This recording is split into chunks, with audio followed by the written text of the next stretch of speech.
Hi, I'm Jamie. This is Dead Dodge Garage, and this is an engine wiring harness for your classic Mopar.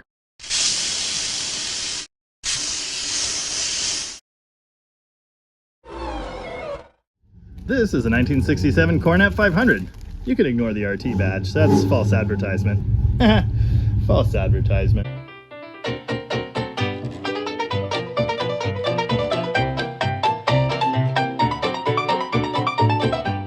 I did a video getting this thing running earlier this year after our follower Jay bought it. Since then, we haven't really done anything, so today we need to change that. I really like this car. I mean, obviously. Tom actually described this as a perfect Jamie car, and I'm definitely inclined to agree. Jay bought this as a bit of a project. Someone had been messing with it. It did run, but no longer by the time he bought it. Doesn't want to run today either, but well, more on that in a minute, I guess. This car's really cool. In fact, people ask about it all the time, as you can see the nose of it in the background of many videos. Most recently, the Ram Charger video. Anyway, it needs some stuff. Correct seats would be nice. Maybe carpet someday. The brakes aren't the greatest either. Some might say it needs some bodywork and paint, but I disagree there. Anyway, the biggest problem with this car, the electrical. It has been hacked, and then rehacked, and then hacked some more. It's just terrible. Now, if you're into these classic Chrysler products, you probably already know that electrical system maladies are not uncommon. In fact, it's kind of the rule.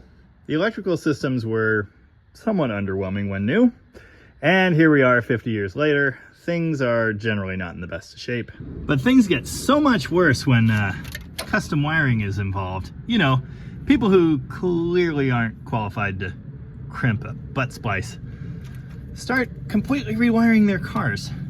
This is sketchy. That could be a fire really easily. Coincidence that the fuel filter is leaking and the horribly damaged wire is right next to that? Don't know. Anyway, I actually did a whole video mostly complaining about aftermarket wiring systems for these cars. I don't recommend those. I much prefer this, the stock replacement. This one comes from Evans. The other really good company is M&H. They're both quite decent. Now, it's highly likely that there's damage inside the car as well, you know, underneath the dash in the main harness section. I'm going to leave that be for now and focus on the engine area. We'll blow up that bridge when we get to it. To replace one of these engine harnesses, really not that big a deal, actually.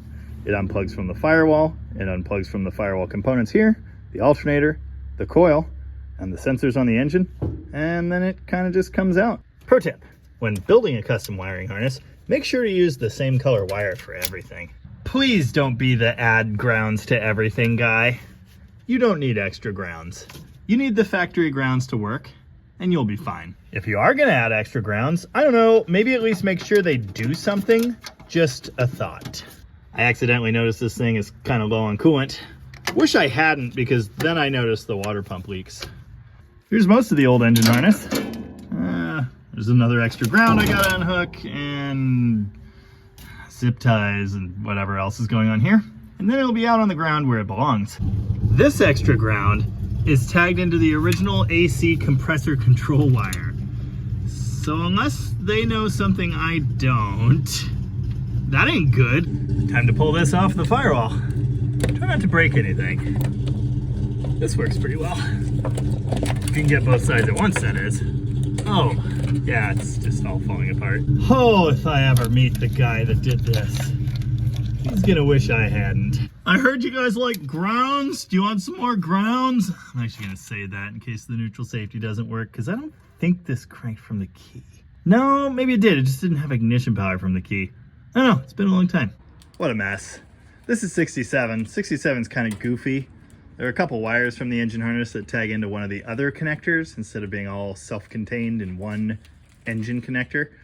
Also, this doesn't include the fusible link because it's in that connector. That's a bummer. Would be really nice to replace that since it's very ratty. The fusible link, of course, the main thing keeping your car from burning to the ground. This one's seen some times, judging by all the electrical tape. Oh God, plus it's really, really close to shorting out on that metal case. Nice.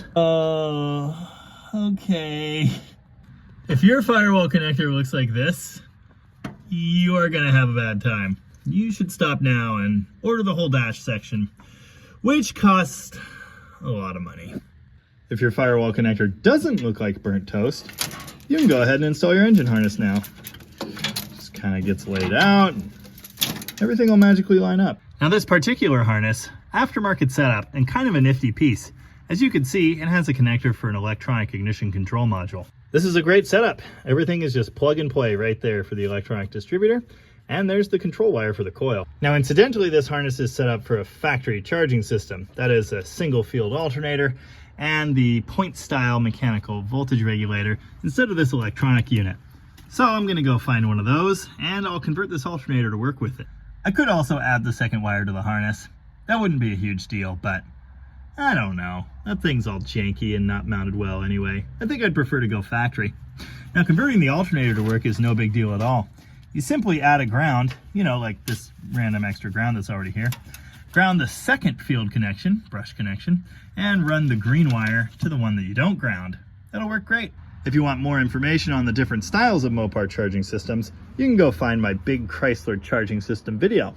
Okay, maybe just throwing the harness at the engine was a bit of an oversimplification, but there really isn't much to this. It lays out, the connections can really only go to the place they're meant to be, at least if you have the factory components in place.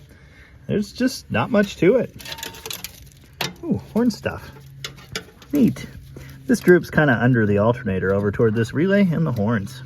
Well, I'm gonna go ahead and try that horrible firewall connector. It might work. At least for illustrative purposes, we're getting places. I need to get these stabbed into that other connector. All in good time, Reginald. Let's see if any flames come shooting out of the wires. So far, so good. There's an extra wire over here for a washer pump, if this thing had a washer pump. For now, I just connected coil positive up. Still have the points distributor. It should work just fine this way. I need to figure out module mounting. Tom used to have these nifty brackets that would hide it back here behind the intake, but we're currently out of stock on those. I'm not completely confident in this ballast resistor either. If you saw the first video on this car, you may recall that the valve covers are flipped side for side, which is a thing you can do, of course, but that means there are no clamps over here to hold the wiring in place. I'm sure I'll be dealing with that soon enough. I still need to go dig up an early style voltage regulator, and I need to add an extra feed wire for this electric choke. I know that was a problem before because I had jammed this chunk of plastic in there to keep it open. Nice. Aftermarket carburetors. Pain in the butt. The fittings are always 3/8, but the fuel system on these Chrysler products, except in rare circumstances, are 5/16. So you always end up with a line that doesn't fit, and that was the cause of this leak here. I tightened up the clamp, and I'm sure it'll never be a problem again. Oh, I should cap that bull vent, and there are other unused vacuum nipples too that really need plugs. That key has seen some stuff.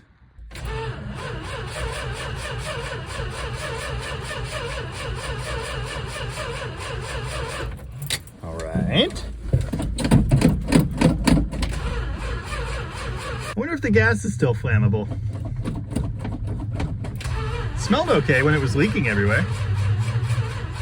It's cranking over, it's got ignition power, it's got spark, but it's super weak when it is cranking. Usually these things will fire off even if the battery is pretty weak, but I think that's the problem. Well, that's not enough volts. Went and grabbed a less bad battery.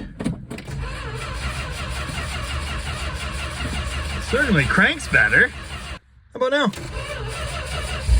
Oh. There appears to be a lack of fuel. Yeah, the slush test agrees. There's nothing left in there. So I guess the gas that was leaking out was just whatever was left in the line. It's got like 1.5 gallons of fuel. I'm sure that'll be plenty. Come on, you can do it! Oh, wait, hold on. Wait, that's the wrong key. Hold on, wait a second. Come on, you can do it!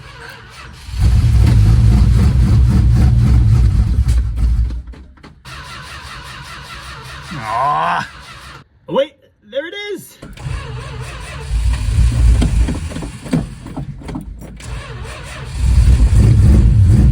Yay. What's that horrible noise?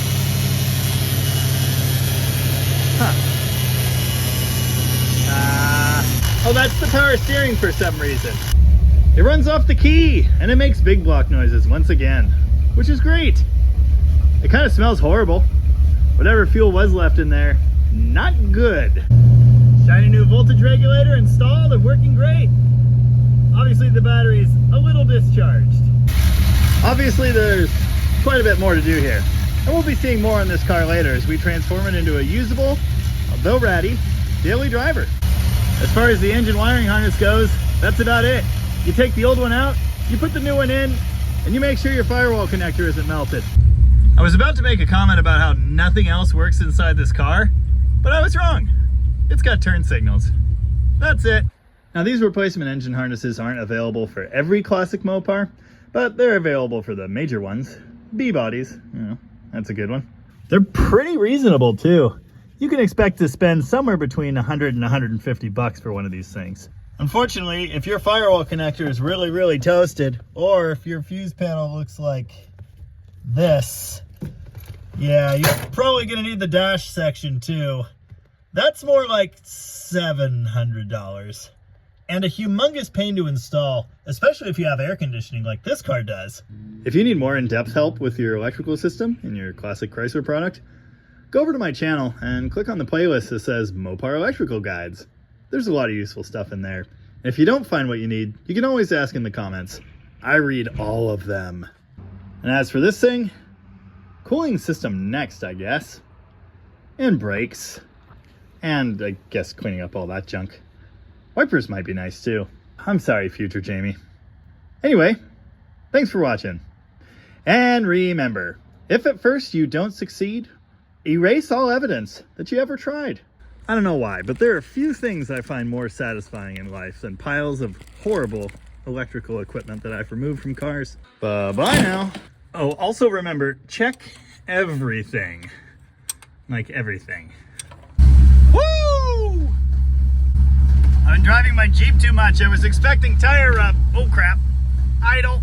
No brakes. Nice. I mean, not no brakes, but little brakes. Anyway, it's on the list. Nice. Real nice.